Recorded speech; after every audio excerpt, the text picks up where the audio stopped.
Hello everyone, Steven here, writer, creator, and nerd to the core, here to bring you a brand new discussion video. Let's talk about Star Wars.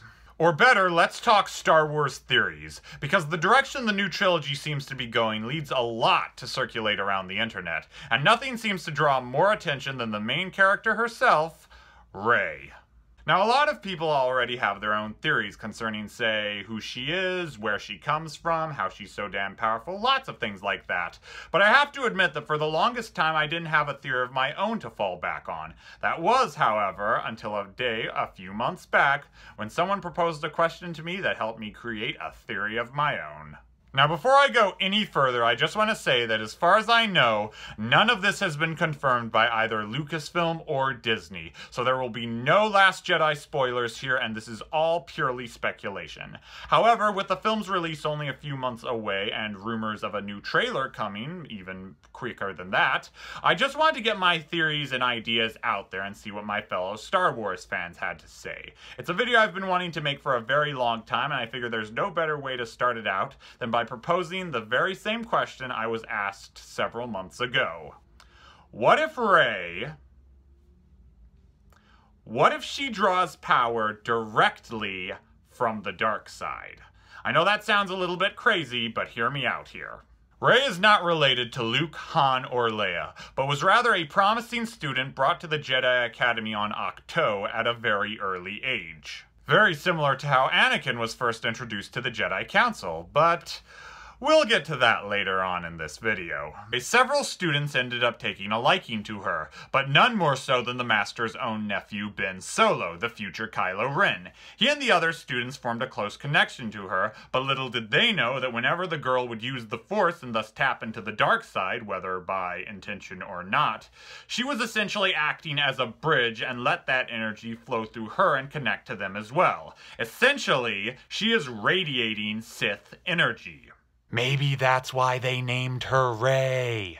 Luke realized this too late, but decided to do something about it anyway. Thus, he sent Rey to live on Jakku, an isolated planet where she would have little interaction with the other Force users. So not as a means to save her, as I will admit I originally thought, but perhaps a way to save his other students.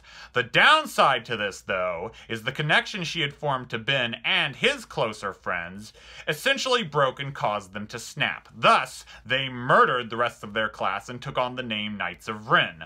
But Ben wanted more than just that. Having already had multiple tastes of the dark side, he sought out someone who could teach him even further in the art, which made it so simple for Snoke to track him down. However, when news of a girl reached him, as we saw at the beginning of Force Awakens, he sought out to see if maybe, just maybe, that is the same girl that he grew attached with so many years ago. And by extension, someone who was stronger in the dark side than even Supreme Leader Snoke himself. This could explain why Luke appears both distraught and hopeful at the end of Episode 7. Here's the person that essentially led to the fall of the new Jedi Order he was trying so hard to raise, but also presents him with a chance to redeem himself from that past mistake. And I know what you're all probably thinking. Well, Leia said Snoke was the one that seduced Ben, but here's the problem with that, guys. As far as we know in this new canon, Leia did not pursue a pathway in the Force. So there's really no reason to believe that she would understand how the dark side works besides maybe a few things Luke told her after Return of the Jedi and before he left for Ahch-To. This makes it all the more tragic because when Leia is hugging as well as encouraging Rey, she has no idea that this is also the same person who led to not only her son's corruption, but also her husband's death. So that would possibly explain her backstory. But what about her parentage and how she's so good at so many things? Well, I'm going to throw another stone into the mix by using a scene from Return of the Jedi. The one in question is where Obi-Wan tells Luke, regarding Anakin's fall to the dark side, "On that day, the good man that was your father was destroyed." What if he meant that more literally than we had originally thought? Perhaps Anakin Skywalker and Darth Vader are two separate Force entities, with the former supposedly vanishing when the latter took over. Yoda even told Obi-Wan once, "The boy you trained, gone he is, consumed by Darth Vader." That was a direct quote from Revenge of the Sith. But,